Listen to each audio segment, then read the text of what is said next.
You are now listening to the Fighting Back podcast, and here's your host, Jessica Travis.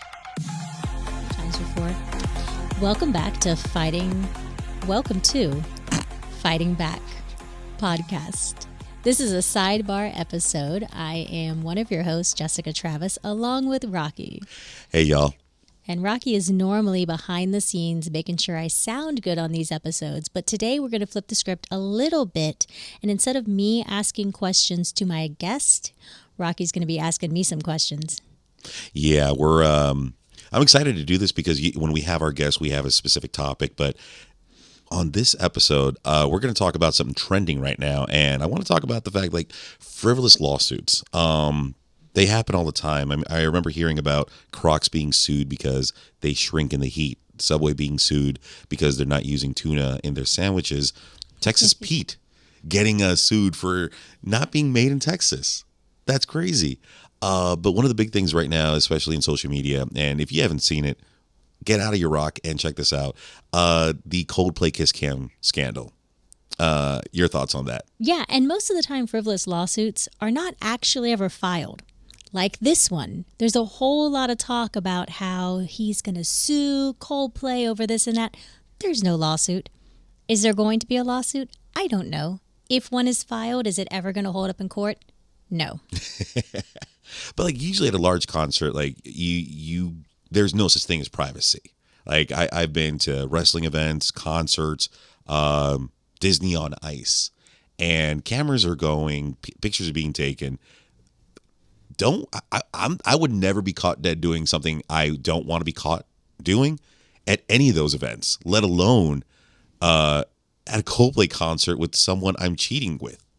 Yeah, I mean, and when you think about the concept of expectation of privacy, right? Mm-hmm. You think of where are you in a place where you expect to be private, where no one is going to see you. That's really the definition of expectation of privacy. You expect it to be private. Mm-hmm.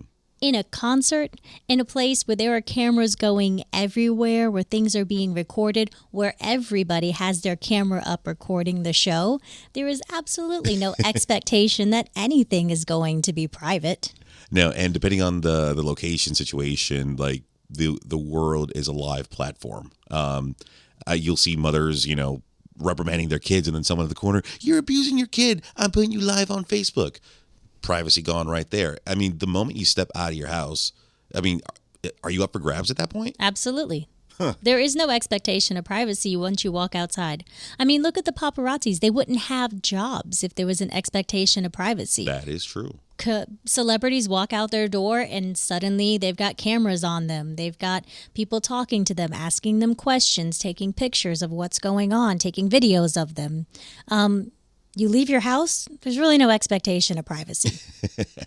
But also, just in general, public events, effectively, like, you're waiving your privacy protections right there, right? And like you're capable, or what's the word? Like, you're open to becoming viral for whatever happens. Of course. And most of the time when you buy a ticket, there's all of that fine print that no one reads, and you just click I accept or purchase now, or I've read the terms and services of this, now I'm going to put my credit card in.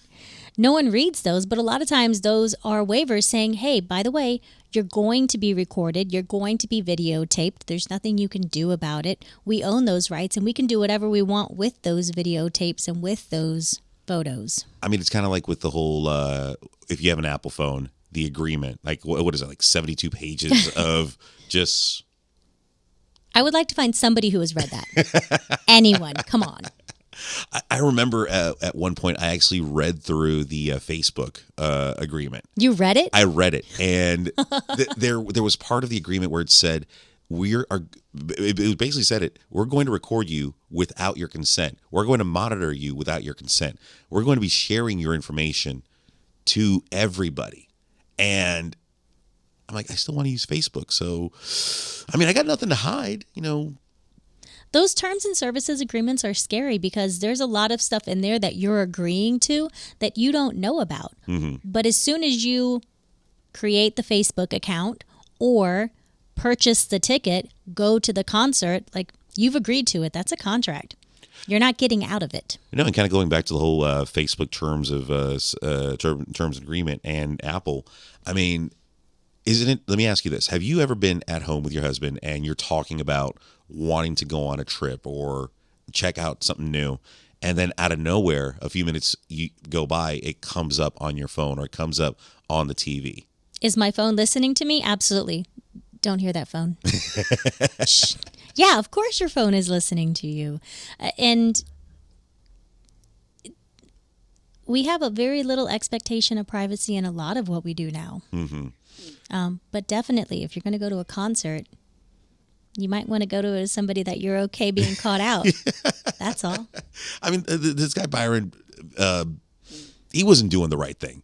He was with someone that, well, you could go out with friends, you can go out to concerts and stuff like that. But like what those two were doing, look, none of my business, but they weren't doing the right thing. Am I right? It doesn't matter what they were doing. Mm. The point is if you're going to go out somewhere, people are going to see you. And if people see you, cameras can see you and videos can catch you. That's all. Do you think like he has any legal standing to sue, whether it's the venue, the concert, the promoter, the ticket master? Like, who can he go against if he wants to move forward with filing a lawsuit? Yeah, I don't really see any cause of action, right? Because you don't have an expectation of privacy. So all of that's being caught on video, there's no expectation of privacy there. He probably, when he purchased the ticket, signed over a waiver saying that the venue or anybody else could do whatever they wanted to do with those videos. Mm-hmm. I know there was some talk about him suing Coldplay for defamation. And let's just start by saying that truth is the ultimate defense. So if Chris Martin was talking about how he was doing something that he shouldn't be doing, or if he was having an affair, and it turned out to be true, I don't see a defamation suit really happening. So I don't see a legal cause of action in that. Yeah, because like basically calling a spade, and like the quote that he made when the camera got on them and they acted the way they did, either they're having an affair or just very shy. Have you ever been caught on the kiss cam or anything like that at a show or a game? I have not. Have Really? you? Yes. Okay. I've danced on the Jumbotron. I've kissed on the Jumbotron. I've held the little one up like Simba on the Jumbotron, and I've done the chugging of my beer, my $14 beer, and then I'm like, well, that was. Well, now I have no more beer. Now I have no more beer. Now I have to go get another one. Yeah, I think I'm really boring at these events, so the camera never goes to me. Yeah. Mm-hmm. So with those two doing what they did, I mean, they've stepped down from their positions with that company, and I want to ask you this question: like, how should companies handle leadership ethics when private personal behavior becomes public? So I think every company has to handle it differently. They have to follow the employment rules that are required under federal and state law. But I think it is a fine line between private personal business and company business, right? I think boundaries have to be set. Expectations have to be out there. You have to put the rules in place as to what is and is not allowed, what disclosures are required to be made and which are not made. No, that's fair and valid. And I'm excited. Well, not excited. Like, I'm curious to see where this plays out, because one, the great thing about this whole endeavor, the memes. They have made some really good memes. The jokes. I actually did an AI version of myself and my fiance, but like raved out being caught on camera. Nice. And yeah, it's unfortunate that these two, their lives are completely ruined in a sense. I'm sure divorce is coming pretty soon for both parties. I'm sure, and a change in job is going to be coming pretty soon, but it's going to be hard to like get a new role of that level or near that with what had happened, right? Because like you're kind of scarred at this point. I don't know. I mean, I guess maybe you should try to live your life in that whatever you do, you should be okay if it was caught on camera. Mm-hmm. Live la vida. And that's how you should live your life. Like, you got to think about it. Like, Am I doing something that would be okay if I was caught on film doing this? If the answer is yes, great, do it. And the answer is no, you might want to reconsider it.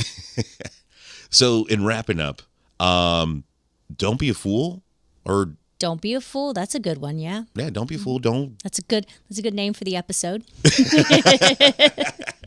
Jessica, any final thoughts as we're wrapping up this sidebar episode? No, I think it's great. I look forward to seeing whether or not if a lawsuit gets filed and talking about it if it does. All right. Y'all have a beautiful day. Be safe. Thank you so much for listening. If you found this episode helpful or informative, don't forget to follow us on social media and share this podcast with your friends. Like, follow, subscribe so you never miss a show, and help others know their rights by spreading the word. Your support helps us keep fighting back. The information provided in the Fighting Back podcast is for general informational purposes only and is not intended as legal advice. Every case is unique and should be reviewed by a qualified attorney who can provide guidance based on the specific facts and circumstances of your case. Listening to this podcast does not create an attorney-client relationship with Fighter Law or any of its attorneys. If you're facing any legal issue, we strongly encourage you to consult with a licensed attorney directly.